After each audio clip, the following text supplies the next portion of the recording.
just got off the ferry. Yeah, we got our bikes to get down on the island. Did some snorkeling with some sea turtles, so that's pretty cool. Uh, Today we're just gonna try to ride as far south as we can. It's like about 11 right now, so we'll see how far we can get.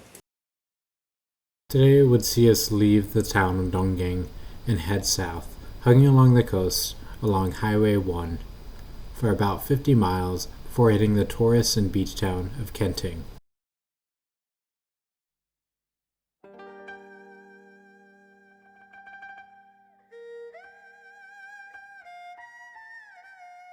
With yesterday being a day of really high highs and low lows, we were feeling pretty good this morning.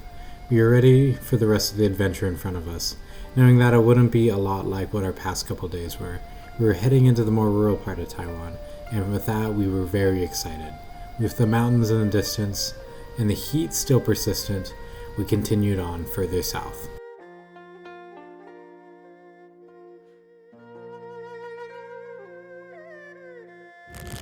Everything that we're biking through here is fish farms, and I bet you can only imagine how it smells. Taiwan is a leading producer in fish farming or aquaculture. In these farms, you'll often see milkfish, tilapia, and eel, just to name a few. Feels like temperature right now is like 98 degrees. And it's actually not that bad when you're biking, but every time you stop, just the sweat just starts building. But it's kind of nice because it makes you cool off the second you start again. It's kind of like you got wet and then you have a little breeze. This part of Taiwan felt particularly desolate and empty of people, as you can see by the empty roadways. It was our first taste, really, into rural Taiwanese life. We were heading away from the megacenters of Kaohsiung, Tainan, Taichung, and Taipei, and really started to get a vibe for what the rest of the trip would be like. Biking through small towns and little roads. So I picked this route because I thought I saw on maps that the road was running along the coast, and that sounds pretty nice, but there's like a levee blocking the view of the coast, and it's just, there's no sunlight or there's no shade anywhere. It's all sunlight. A little mistake. We eventually took a break from the oppressing heat and sunlight and hung out under this canopy for a little while outside of the town of Fengla. We soon rejoined up with the main highway where we would continue south for the rest of the day. But unlike the highways of before, this one had a pretty wide bike lane and pretty low traffic, along with amazing views of the coast. We then took another break, sitting down and really enjoying our surroundings. I remember this part of the trip being extremely hot and humid, but we were just really happy to be there. It's cliche to say, but when you're bike touring, you really do get off the beaten path. You don't necessarily go to the areas that too many tourists go, and wherever you want to stop for a break is just where you're at, and that's sometimes the best part of it.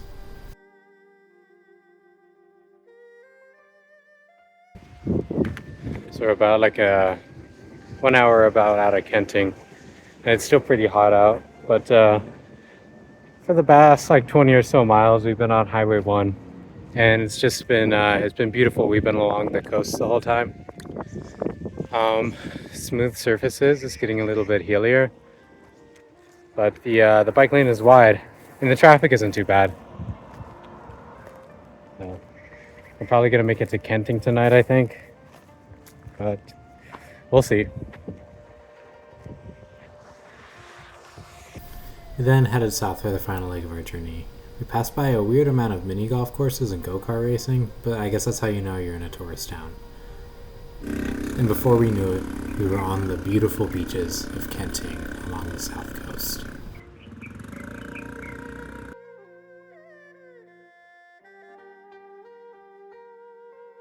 So we pretty much have gotten into Kenting, about 10 minutes out. Coming in at about 40 minutes before daylight. It's been a pretty good day so far.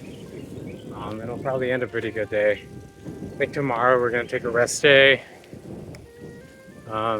Check out the sights, hit up the beach, maybe do some hiking. but I'm happy the day is over nonetheless.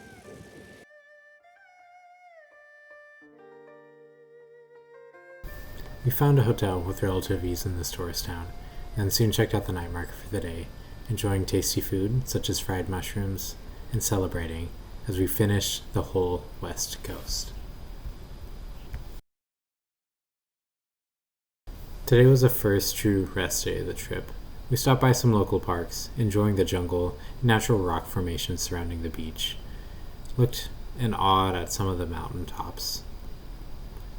We sat down at the beach for a couple hours, resting our tired legs from the past couple days, and even biked down to Taiwan's most southern point. So we're in Taiwan in the off season. We've been trying to go to hostels to meet people. That's normally how we like to travel, but there's like nobody in the hostel at all. It's like the off season. A lot of places are pretty empty today, this time of year. And it's often cheaper when you have two people. So like in Kenting, probably one of the most touristy parts of Taiwan, this is the kind of room that you get for about $30 a night. You even get like a little balcony and stuff. And we're like right on the beach. You can see the beach there. So we have been opting for hotels the past couple nights, and we might for the rest of the trip, just because the hostels and the hostel culture is just so dead right now.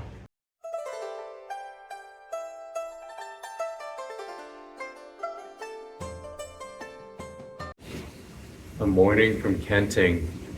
We're at like the southern tip of Taiwan right now, and we're gonna start heading north today. And we're gonna be mostly heading north up the east coast for the rest of the trip. Which is a pretty good change of scenery. The weather's changed a little bit too. It's gonna be quite a bit cooler, and it's cloudy for the first day. But today it looks like we're gonna be facing pretty strong headwinds for the first time on the trip. And we're also gonna be climbing some hills today. It's gonna get a little hilly. So just some thoughts on the first part of the trip, since we're kind of halfway through it. It's Saturday today. We leave next Sunday, and we came in last Saturday. Taiwan's a great country.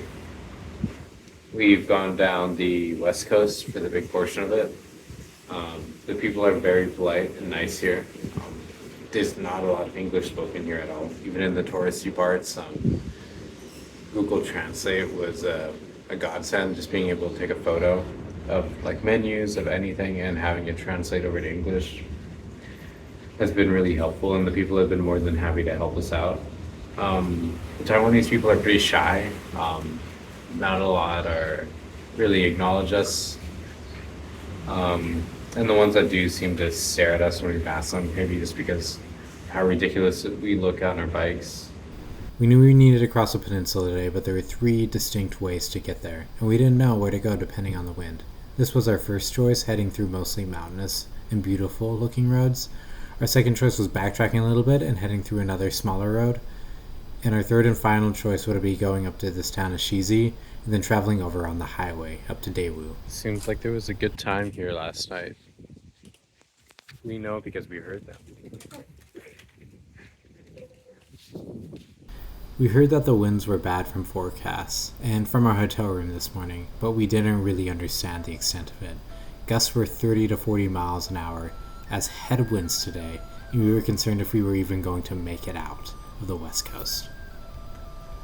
We made it about 5 miles before stopping for some alright tasting bao. We sat back and watched the winds gust, and then really came to realize what our situation would be for the rest of the day.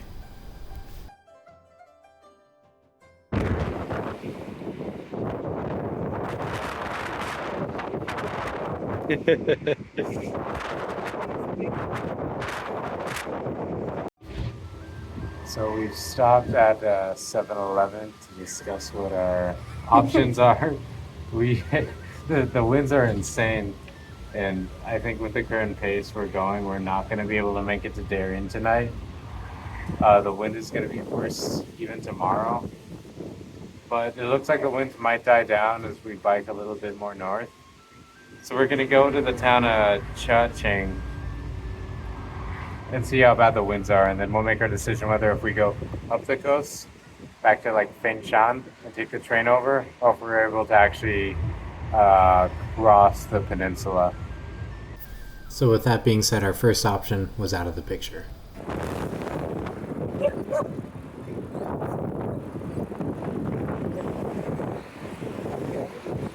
We continued heading north on the same road we were on yesterday, hoping that the winds would die down sometime soon.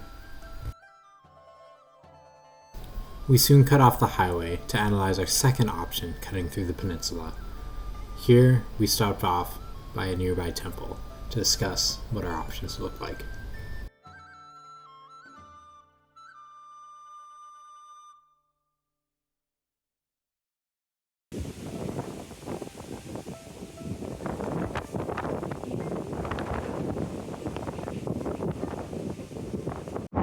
Currently in just a little bit outside of Chacheng. We're gonna plan to cross over the mountains finally onto the east coast, but you can probably see it's far too busy, so we're unfortunately going to have to backtrack. For 20 miles or so, and hopefully take the train over, because I don't think the wind doesn't look to be getting any better tomorrow. But if we were to get over to Taitung on the east coast of the country, then the wind should be able to die down for us to go north. So a little let down by that, but we're still having a fun time. It's still very beautiful out here, especially taking the back roads. The issue with the wind right now is that it's pushing us so hard that when we're on like the highway, it like moves you around. And when you're a cyclist and you're road cycling, what you want to do for cars and for scooters is to be predictable. And when the wind's pushing you around, it can push you into the direction of travel of the cars. So, yeah, I think our only option is just to keep heading north. And I mean, it just seems like the more north we go, the further the wind will die down. So, with that being said, option 2 was now off the table too. So, with nothing else to do, we just decided to keep heading north. We had to head north if we were able to cross the peninsula and hope that our luck would get a little bit better.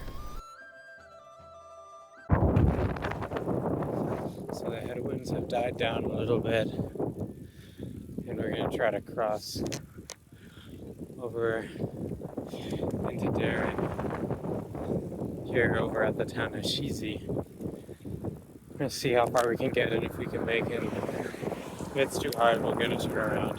So with the winds dying down, we decided that plan C would be our option. So for the day, we'd start in Kenting, continuing heading north. This is where we are now, and crossing over the Taiwanese mountains before heading up to Daewoo and taking the train into Taitung. But this option was our third and plan C for a reason. It was the furthest up we had to backtrack, and it was on the busiest road out of the three options. Parts of the road had no shoulder and lots of curves. So we had to wait for our gap in traffic and then push our way in, hoping that vehicles would see us around each and every curve. It was one of the more frightening roads of the journey.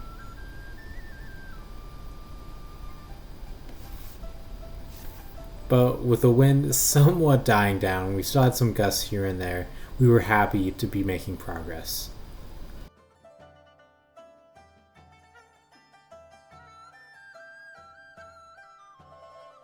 Having completed most of the worst part of this roadway, we stopped off at a Family Mart, 7-Eleven's big competitor, where it has a very distinct tune when entering the store.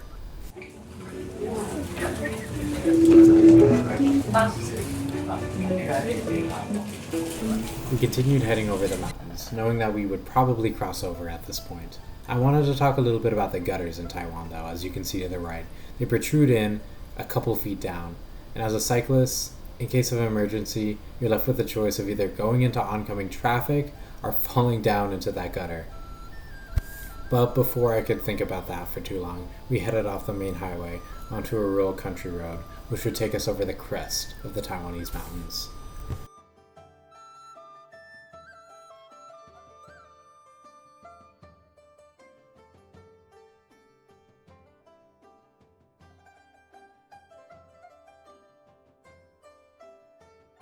So we're currently biking through the mountains. The wind hasn't been too bad right now. We've been able to pull off onto a smaller road, and we're just covered or surrounded by lush green forests everywhere. It's so cool.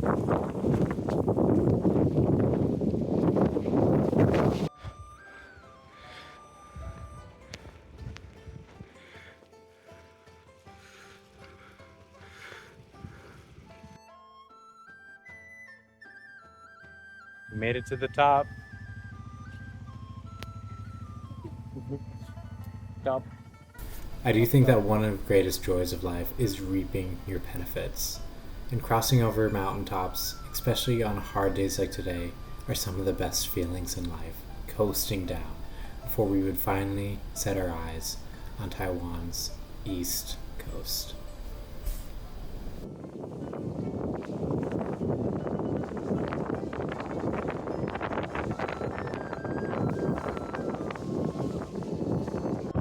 We made it to the west coast, east coast, I think.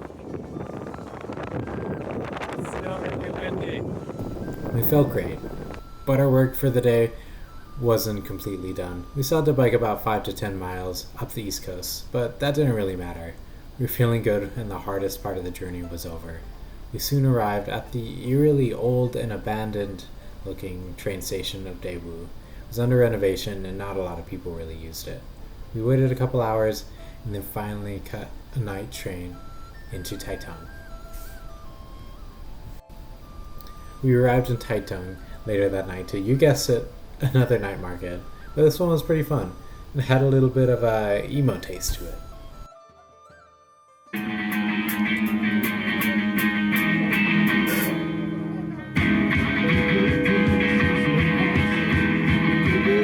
We later met up with mutual friend and fellow Montanan, Beth, who was teaching English there. Thank you so much, Beth, for showing us around Taitung. Today we would start heading into Taiwan's eastern Rift Valley. We'd head north out of Taitung, crossing over Taiwan's coastal mountain range and heading up into the Rift Valley for the day before our final destination of Chisheng for about 42 miles. But first, we stopped by and got some breakfast, said goodbye to Beth, and then started heading out. Leaving Taidong today. We're going to be heading up to the Rift Valley, but I think first we're going to go check out a little coastal park where you can see some coral. So let's go. We decided to go up the Rift Valley rather than sticking with the coast because, if you guessed it, headwinds were still blowing from north to south. Plus, heading into the Rift Valley seemed to have its merits, as you'll come to see in the next couple days.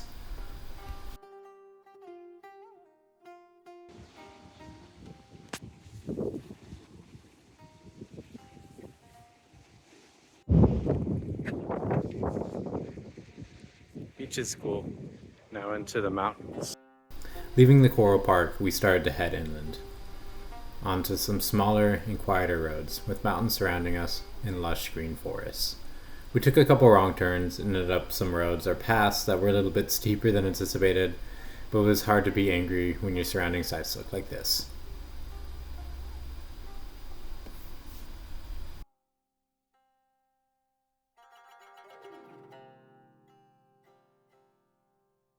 After a couple of miles of climbing, we hit our first peak and overlook of the day.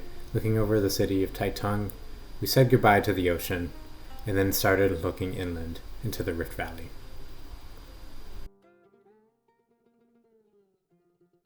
Surrounded by banana farms, sweeping views, lush forests, and clouds on all sides, it was hard to believe that we were on Taiwan's west coast biking in near 90-degree weather just a couple days ago.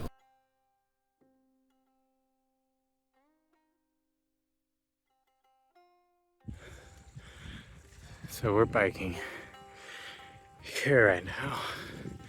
We have to go up and over that ridge. And there's a car up. I say this genuinely, that I really do love climbing up big hills on my bike. Because for every hill you climb, the terrain's just a little bit more interesting. It's generally more beautiful, and you get to coast down the other side when you're done. Reach the top. It's now time to go down. Keeps clicking.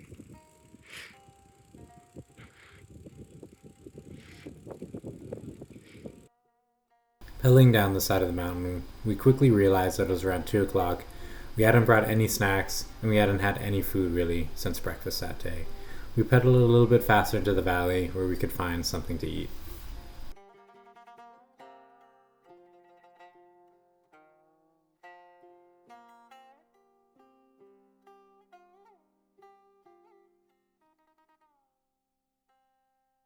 We stopped off at the small village of Guanshan, ate some lunch, and then headed out, further north. Zoe almost had a confrontation with the golden retriever.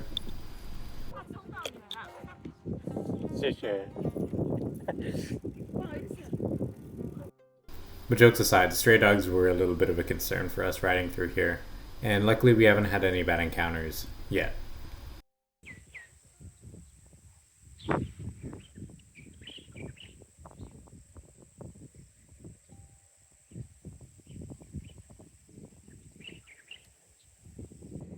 These are nice today. It's not too sunny. We don't have any rain. We have a little bit of wind, but it's not too bad. But it's just been pretty cool, like mid-70s. It's just been a nice day today. We're in the middle of this rich valley. I don't remember what it's called. I'll put it below. But it's just beautiful out here. It's so quiet. Been having such a good time riding today. The only problem is my ass really hurts from the seat. The seat on my bike is not very good, but I feel like I'm too far into the trip now to change that out. But yeah, we're about 10-12 kilometers from the hostel, so we'll just keep grinding it out and get there tonight. Continuing to head north, we realized it was a little bit later in the afternoon than we would have wanted it to be. Combine that with some increased headwinds, and the day started to feel a little bit harder. Nonetheless, it's hard to be too angry when you're surrounded by these type of views. Rice paddies on both sides of us, and sheer, lush mountains.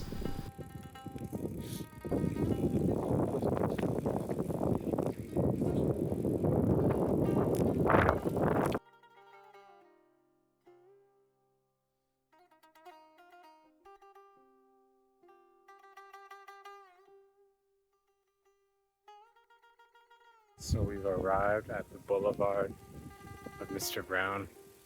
It's a bunch of rice fields. I don't know what the historical significance is, but I'll find out.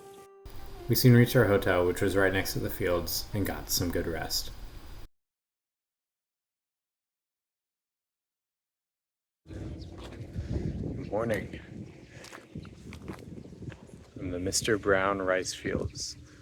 I found out this historical significance of it, and I guess it was part of just some commercial for Mr. Brown coffee, which I'm sure no one's heard of.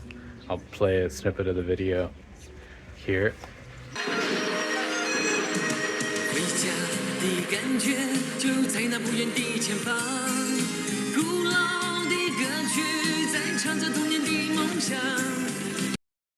Today we'd continue heading north, stretching through the middle portion of the Rift Valley. We'd travel about 44 miles today on mostly flat ground before hitting our final destination of Guangfu. We stopped back at the rice fields and failed to take cool photos before finally giving up and heading out for breakfast.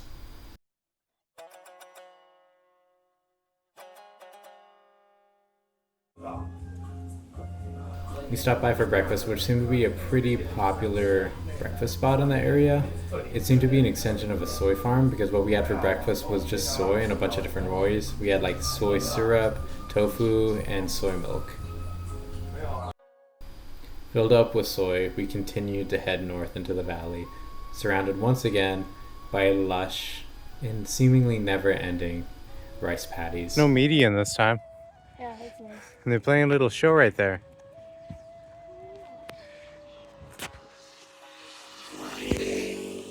Clap your hands. Propaganda. If someone could tell me what that video was on that board in the middle of nowhere, I'd really appreciate it. Looked like some type of cult, but maybe it was just like a church.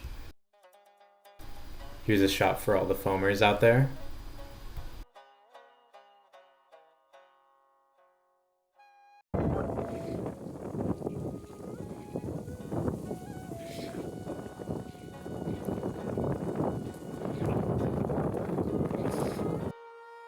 We stopped off at this place where two continental plates converted between the Philippine Sea Plate and the Eurasian Plate. It's pretty cool to stand in between both, but a little frightening considering how active earthquakes are here. We then stumbled upon fellow bike tours. Hello.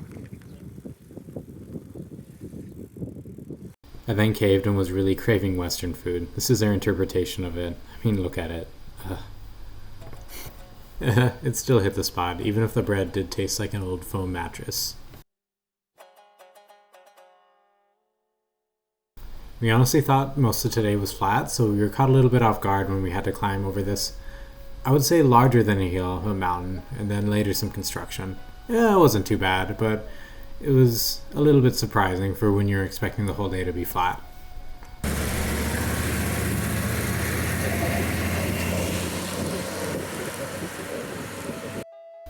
We also crossed the Tropic of Cancer on our way up, which I guess technically means the rest of the trip isn't tropical, but hey, they had a giant teacup for some reason.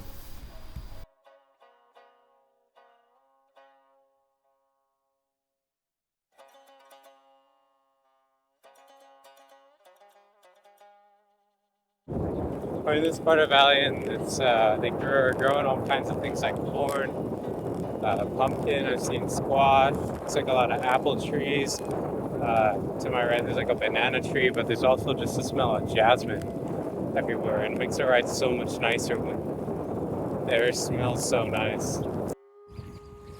A rare sight in Taiwan, a not well-kept path. It's still not even that bad. Okay, maybe it isn't actually that well kept. That's alright.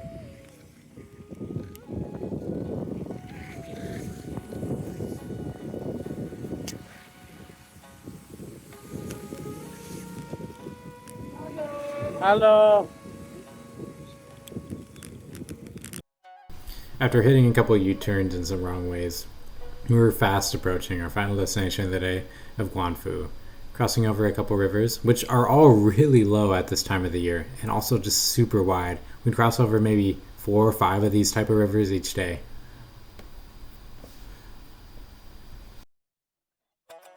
We came into Guanfu on pretty good spirits. Nothing really went too bad for the day, and the weather really isn't too oppressive.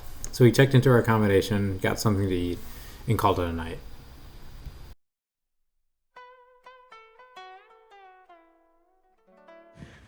Morning. We're currently in a town called Gangfu, I think.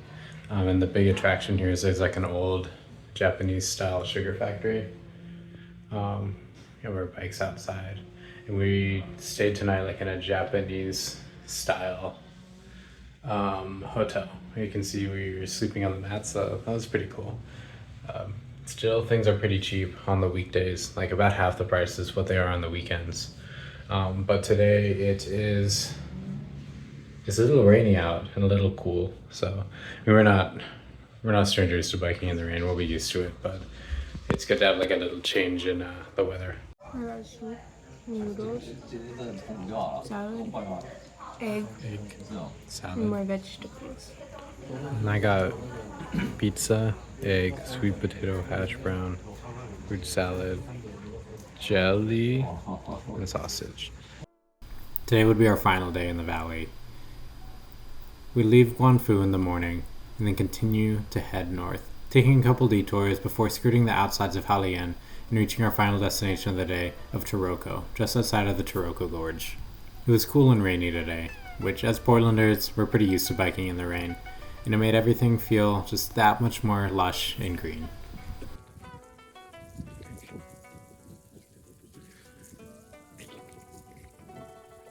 Let's go on the boardwalk.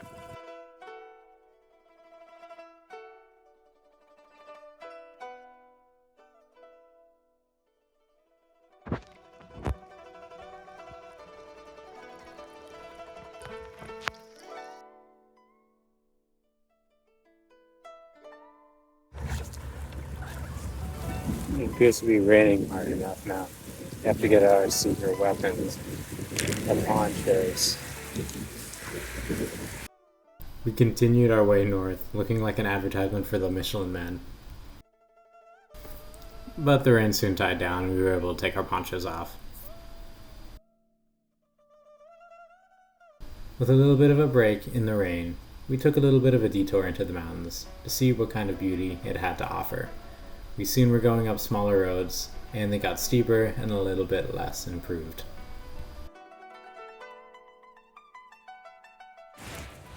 On some type of Japanese cherry blossom trail.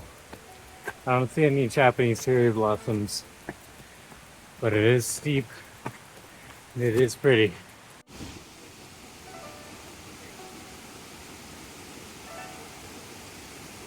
Well, I guess this trail doesn't go anywhere. Nice waterfall though. Not looking forward to going down it.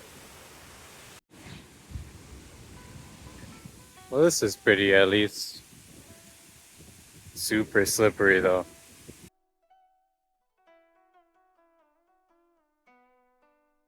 Poncho's coming back on. With the rain coming down harder than ever, and us returning to our Michelin Man farm, we biked through a lot of garbage for some reason before heading into the outskirts of Halian. We stopped by a 7-Eleven to dry off, and then reevaluated what we wanted to do from there. We soon found a method to not Michelin Man it up, and be a little bit more aerodynamic by tying our drawstring around the rope, but that kind of turned us into monks. And then biked across quite an impressive temple.